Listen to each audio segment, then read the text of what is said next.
Until this week, the anti-climate change activist group Extinction Rebellion had hardly been a household name. Its various activities, like pouring fake blood onto Downing Street and stripping semi-naked during a session of the House of Commons, had been received with the sort of good humour that the British people always reserve for righteous causes pursued by very obsessive people. But a more sinister turn than bared buttocks has revealed itself this week.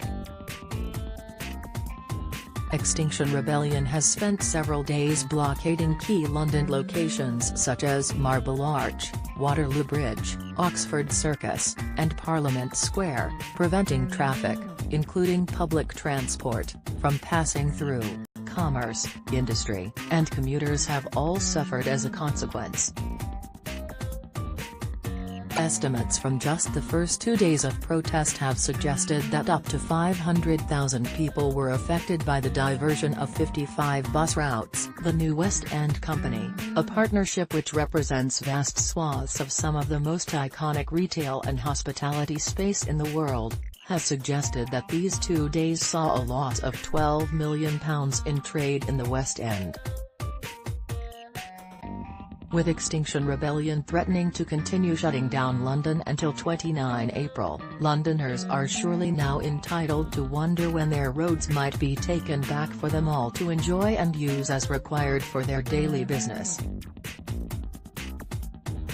They may be waiting for some time, for the response from our authorities has been strangely muted. Politicians have shuffled away from the issue, mouthing platitudes about the importance of climate change before slipping into their limousines, and the police, despite arresting a large number of protesters for criminal damage and public order offences, have as often as not been seen to be facilitating the protesters' sit-ins by providing a protective cordon around them. All of this appears to have emboldened Extinction Rebellion. Drunk on the unexpected power it has been given to dictate the state of London's roads, the group has now begun extending its protests to other forms of transport like parts of the tube network. Various reasons have been posited for why the chaos on our streets has been allowed to unfold. We have been told that the UK has a long and noble tradition of protest and that climate change is such a vitally important issue that normal rules might not apply. London Mayor Sadiq Khan, to whom the Metropolitan Police reports and who therefore can set the tone for their response to protests, has tried to have it both ways. He has supported the protesters in general, while criticising some of their methods. Not for the first time, the authorities have wildly missed the real point about what is happening on London streets. Extinction Rebellion may have started off as a campaign group arguing for a popular cause, but its tactics threaten to expose the soft underbelly of liberal democracy to assault from less well-meaning protagonists, by failing to impose the rule of law on those illegally occupying public thoroughfares. We are making a rod for our own back in the future.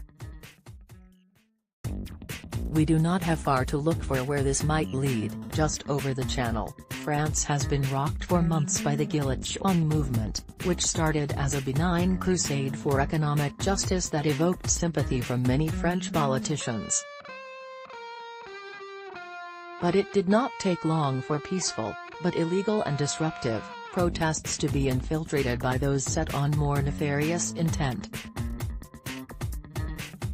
The result has been a running battle between authorities and violent protesters on a weekly basis, with deaths occurring and thousands having been injured. Nor is Britain immune from the dangers of violent protest. Only 8 years ago, parts of London and other UK cities were paralysed for several days by a wave of violence in a series of riots. The police were caught unawares by the pace and spontaneity shown by the assailants, and by the time they had re-established control, some £200 million of property damage had been caused. Extinction Rebellion has eschewed violent means, and there is no suggestion that it might adopt them. But the weakness of the official response to its illegal activity does not inspire confidence that Londoners can be kept safe from more violent threats. Most worryingly, the suggestion has been made the police simply lack the cell capacity to cope with the scale of protests. If this is true, there is an urgent need to develop solutions to such eventualities, particularly given the politically charged nature of the current times. History has proven that even the most well-established democratic systems have only a thin veneer of civilization.